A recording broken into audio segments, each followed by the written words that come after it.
Dando continuidade aí às aulas sobre teoria dos conjuntos, nessa aula a gente vai introduzir os conceitos de união, interseção e diferença entre conjuntos. Se você não assistiu a aula introdutória, eu vou colocar o link aqui na descrição do vídeo, tá? Eu recomendo que você assista para você poder entender tudo que a gente vai estar falando aqui. Então vamos definir aí o que a gente vai entender por união entre dois conjuntos. Tá? Dados os dois conjuntos A e B, definimos a união entre os conjuntos A e B, o símbolo é aquele ali, ó, A união B, como o conjunto formado pelos elementos de A ou de B. De maneira bem simples, eu vou juntar todo mundo que está no A com todo mundo que está no B. Se tiver elemento repetido, você não precisa colocar esses elementos repetidos duas vezes. Tá? Então, usando uma simbologia matemática para dizer isso, está escrito aí, ó, o conjunto A união B é igual, ele é formado, né, por elementos X, tais que o X pertence ao conjunto A ou o X pertence ao conjunto B. Então, por exemplo, se o conjunto A tem como elementos o 2, o 4, o 6 e o 8, e o conjunto B tem como elementos o 3, o 6 e o 8, eu vou formar um conjuntão com todo mundo que está no A, junto com todo mundo que está no B. Se tiver elemento repetido, você não precisa colocar ele duas vezes. Então, vai estar aí, ó, vai ter o 2, o 3, o 4, o 6 e o 8 na união entre o A e o B. Na primeira aula, a gente viu que uma maneira de representar conjuntos é por meio do diagrama de Venn. Tá? Então, essa situação da união entre os dois conjuntos pode ser representada conforme essa figura aí. Ó. Eu tenho o conjunto A, que tem como elementos o 2, o 4, o 6 e o 8. Eu tenho como elementos o conjunto B, que tem o 3, o 6 e o 8. Tá? O 6 e o 8 estão ali numa região comum, né? Aos dois balõezinhos, tá? E a união entre esses dois conjuntos pode ser representada por meio dessa região aí interna desses dois conjuntos. A interseção entre dois conjuntos, de maneira bem simples, é o que eles têm em comum. Tá? Então, dados dois conjuntos A e B, definimos a interseção entre os conjuntos A e B, o símbolo é aquele ali que está entre parênteses, A interseção B, como conjunto formado pelos elementos de A e de B. Então, o conjunto A interseção B é formado por todo elemento X, tal que X pertence ao conjunto A e X pertence ao B, tá? E, de maneira bem simples, é procurar o que eles têm em comum. Tá? Então, usando os mesmos conjuntos da tela anterior, se o A tem como elementos o 2, o 4, o 6 e o 8, o B tem como elementos o 3, o 6 e o 8, o que eles têm em comum? O 6 e o 8. Tá? Então, a interseção entre o A e o B tem como elementos ali o 6 e o 8, e a situação fica representada graficamente dessa maneira aí. Ó. Eu represento por meio de diagramas, né, o conjunto A e o conjunto B, e a região comum a esses dois balõezinhos aí representa a interseção entre eles, tá bom? É importante frisar a diferença entre o conectivo e o conectivo ou, tá bom? O conectivo e, quando eu falo que um elemento tem que estar no conjunto A e no conjunto B, ele tem que estar na interseção entre eles. Quando eu falo que ele tem que estar no conjunto A ou no conjunto B, aí ele está na união entre esses dois conjuntos. E o que vai ser a diferença entre dois conjuntos? A diferença entre dois conjuntos é quem está num e não está no outro. Tá? Cuidado que apesar de eu usar o mesmo símbolo que a gente usa para fazer a subtração lá nas aulas de aritmética, eu não vou subtrair os elementos dos conjuntos não, tá, gente? Vamos à definição aqui. Ó. O que vai ser a diferença entre dois conjuntos? Dados dois conjuntos A e B, definimos a diferença entre os conjuntos A e B, o símbolozinho está entre parênteses aí, a diferença entre o A e o B, né? Como conjunto formados pelos elementos de A que não são de B. Tá? Então, quando eu coloco a diferença entre o A e o B, eu quero saber quem é do A e não é do B. Tá? Então, a definição está aí. Ó. A diferença entre os conjuntos A e B é formada pelos elementos X, tais que o X pertence ao conjunto A, tá? E o X não pertence ao B. Quem é do primeiro e não é do segundo. Então, por exemplo, dado o conjunto A que tem o 2, o 4, o 6 e o 8, o B que tem o 3, o 6 e o 8, quem está no A e não está no B. Somente o 2 e o 4. Tá? Eu posso representar essa situação por meio de diagramas dessa maneira como você vê aí na figura. Tá? Eu tenho aí os dois diagramas que representam os conjuntos A e B, e aquela região que eu pintei ali à esquerda corresponde justamente à região que tem os elementos que estão no A e não estão no B. Bom, mas aí se eu quisesse quem é do B e não é do A, tá? Ou seja, a diferença entre os conjuntos B e A, será que daria a mesma coisa? Vamos dar uma olhada, ó. Mesmo exemplo, A tem como elementos o 2, o 4, o 6 e o 8. O B tem como elementos o 3, o 6 e o 8. Quando eu falo na diferença entre o B e o A, aí eu quero saber quem é do B e que não é do A.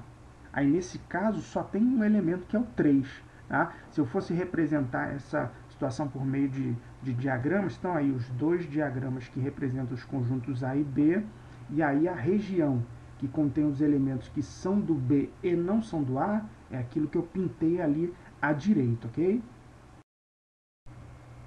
Bom, algumas observações antes da gente partir para resolver um conjunto de exemplos aí para que essas ideias fiquem claras para todos. Tá? A primeira coisa que é fácil de perceber é que a união entre o A e o B dá a mesma coisa que a união entre o B e o A. Tá? Se você juntar todo mundo que está no A com todo mundo que está no B, vai dar a mesma coisa que juntar todo mundo que está no B com todo mundo que está no A. Tá? Idem para a interseção. A interseção entre o A e o B dá a mesma coisa que a interseção entre o B e o A. Se você procurar o que tem em comum entre o A e o B, evidentemente, dá a mesma coisa que o que tem em comum entre o B e o A. Tá? Uma situação particular para a gente analisar é essa daqui. Ó. Quando o B está contido no A, quando o B é um subconjunto do A, tá? Então a união entre o A e o B dá o conjunto A interseção entre o A e o B dá o conjunto B, e a diferença entre o B e o A dá o conjunto vazio. Tá? Justamente porque se o B está contido no A, não existe elemento que seja do B e que não seja do A. Eu posso representar essa situação por meio dessas figuras aí. Ó. Se o B está contido no A, eu represento por meio de diagramas dessa maneira. Ó. Um balãozinho representando o B dentro do balão maior que representa o A. A união entre o A e o B, eu estaria pintando toda essa região que contempla aí o A e o B. Tá? A mesma figura aí ao lado, mas aí quando eu procuro só a interseção entre eles, só o que tem em comum entre eles, dá exatamente o conjunto B. Tá? E nessa figura aí ao lado, eu estou representando a diferença entre o A e o B, ou seja, o que tem no A e que não tem no B. Se eu tentasse fazer a diferença entre o B e o A, não existe elemento nessa diferença, por isso que eu escrevi ali que é o conjunto vazio. Passemos aí a uma série de exemplos de problemas que envolvem essas operações com conjuntos. Tá? Vamos aí a alguns exemplos. O primeiro que eu separei aí é SpaceX 1998, considerando que A união B união C é igual a N que pertence aos naturais, tal que o N vai do 1 ao 10, a interseção B é igual ao conjunto que tem como elementos 2, 3 e 8, a interseção C é o conjunto que tem como elementos 2 e 7, B interseção C é o conjunto que tem como elementos o 2, o 5 e o 6, e a união B é formado pelos números naturais, n que pertence aos naturais, tal que o n vai do 1 ao 8, pode-se afirmar que o conjunto CE tem aí as opções. Né? Então, quando eu olho para todas essas informações sobre esses conjuntos, eu vejo, por exemplo, que quando ele me diz que a interseção C tem o 2 e o 7, tá?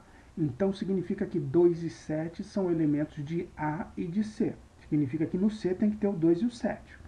Quando ele diz que B interseção C tem o 2, 5 e o 6, então 2, 5 e 6 são elementos de B e de C. Ou seja, o 2, o 5 e o 6 tem que estar no C.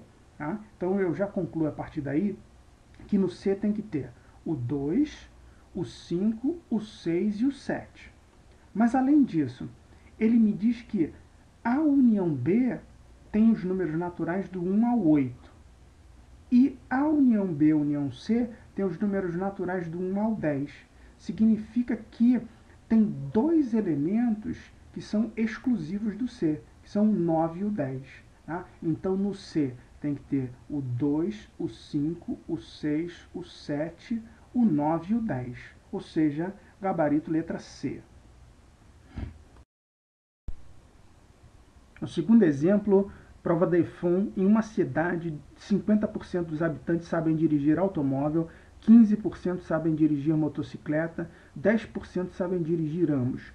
Qual a porcentagem de habitantes que não sabem dirigir nenhum dos dois veículos? Primeira coisa que eu vou fazer é organizar os dados do problema, e aí uma maneira me parece adequada aqui para trabalhar com esse problema é trabalhar com essa representação por meio de diagramas, né? Eu estou representando o conjunto A com as pessoas que sabem dirigir automóvel. Nesse conjunto tem que ter 50% da população. Estou trabalhando ali com o conjunto M, que representa as pessoas que sabem dirigir motocicleta. Dentro desse conjunto tem que ter 15% da população. E ele diz no enunciado que 10% da população sabem dirigir ambos. Então, eu coloquei 10% ali na interseção entre esses dois conjuntos. Bom, e aí a gente vai pensar justamente no seguinte: se no conjunto A tem que ter 50% da população e 10% já foi colocado ali naquela região comum entre os conjuntos A e M, então restam 40% para eu colocar naquela região à esquerda. De maneira análoga, se dentro do conjunto M tem que ter 15% da população e já tem 10% dentro daquela parte que é comum entre M e A, então restam 5% para eu colocar naquela parte à direita. Bom, se você observar, nessas regiões aí dos conjuntos A e M, eu tenho 40%, 10%, 5%, eu coloquei aí dentro 55% da população. Para completar os 100% da população, restam 45% que não estão nem no A nem no M. Tá? Ou seja, esses 45% que estão fora desses conjuntos A e M correspondem à porcentagem de habitantes que não sabem dirigir nenhum dos dois veículos, nem automóvel, nem motocicleta. Então é por isso que o gabarito aí é a letra C.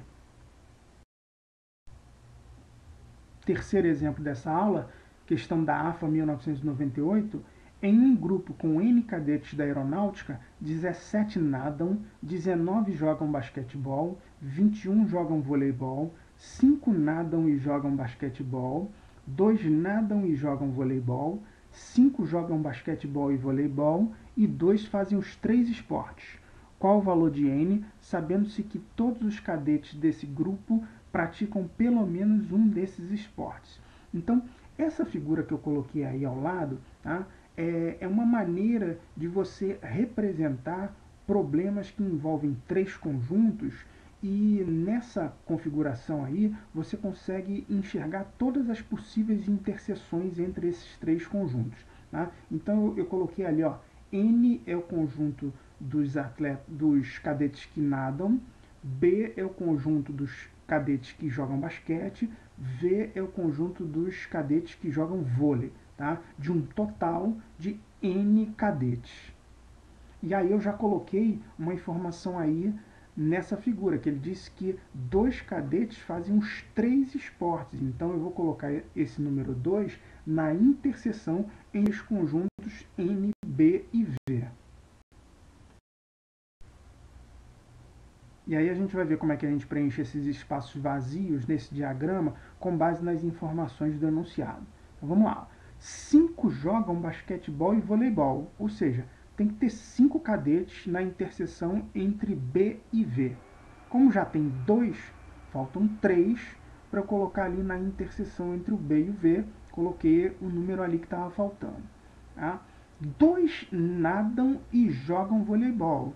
Então significa que na interseção entre os conjuntos N e V tem que ter 2 cadetes. Já tem 2 lá, né? Então não resta nenhum para colocar nessa interseção, eu coloquei o 0 ali. Tá? 5 nadam e jogam basquetebol. Então significa que na interseção entre o N e o B tem que ter 5 cadetes. Já tem 2, restam 3. Como ele disse que 17 cadetes nadam, então dentro do conjunto N tem que ter 17 cadetes. Já tem 3 mais 2 mais 0, 5. Para completar 17, restam 12 que eu coloquei ali naquela região. Como 19 jogam basquete, dentro do conjunto B tem que ter 19 cadetes, já tem dentro dele 3 mais 2 mais 3, que dá 8. Para completar 19, restam 11. Então, coloquei 11 ali naquela região do conjunto B. Como ele diz que 21 jogam voleibol, e dentro do conjunto V já tem 3 mais 2 mais 0, 5. Para completar 21, restam 16 cadetes que eu coloquei ali naquela região do conjunto V. Quando ele me diz que todos os cadetes desse grupo praticam pelo menos um desses esportes, significa que não há cadetes que não praticam qualquer um deles. Então é por isso que eu coloquei aquele número 0 fora desses conjuntos. Não tem ninguém fora desses conjuntos. Tá? Então como é que eu consigo descobrir o total N de cadetes? É só somar os números que estão aí na tela. Ó. 12 mais 3 mais 11 mais 0 mais 2 mais 3 mais 16 mais 0, que são aqueles camaradas que estão do lado de fora. Somou tudo isso, deu 47, gabarito C. O último exemplo, então, EFON 2004. Em uma universidade, 80% dos alunos leem o jornal X e 60% o jornal Y. Sabendo-se que todo aluno lê pelo menos um dos jornais, qual é o percentual de alunos que leem ambos os jornais? Então, primeira coisa, eu vou organizar os dados desse problema por meio de um diagrama, né, de uma figura, tá? E aí me parece que essa figura aí ao lado é adequada para isso, porque são dois jornais, X e Y, então eu coloquei aí dois diagramas para representar percentual de alunos que leem o jornal X, que tem que ser 80%, dentro do conjunto X tem que ter 80%, e o outro diagrama ali com Y, né, dentro desse conjunto tem que ter 60%, tá? E ele me dá uma informação que é a seguinte, ó, todo aluno lê pelo menos um dos jornais, ou seja, não há alunos que não leem o jornal X ou o jornal Y. Significa que fora desses conjuntos não tem ninguém. 0% eu botei lá fora e eu tenho que ter um total aí de 100% dos alunos dessa universidade. Por isso que os estão organizados nessa figura aí ao lado. E aí a pergunta do problema é justamente qual é o percentual de alunos que leem ambos os jornais. Ou seja, ele quer a interseção entre esses dois conjuntos, que é aquele número P que eu não conheço. Tá? Como dentro do conjunto X eu tenho que ter 80% dos alunos, a região ali à esquerda tem que ser preenchida com 80% menos P. Como dentro do conjunto Y tem que ter 60% dos alunos, e eu já coloquei um percentual P ali dentro do Y, à direita eu tenho que ter 60% menos P. E aí qual é a equação que me permite encontrar esse P? Quando eu somar todas essas expressões que estão aí na tela, tem que ter 100% dos alunos. Então 80% menos P mais 60% menos P, mais 0%, que é aquele percentual que está fora desses conjuntos, tem que dar 100%. Então, efetuando esses cálculos, a gente conclui que P é igual a 40%, gabarito é letra E.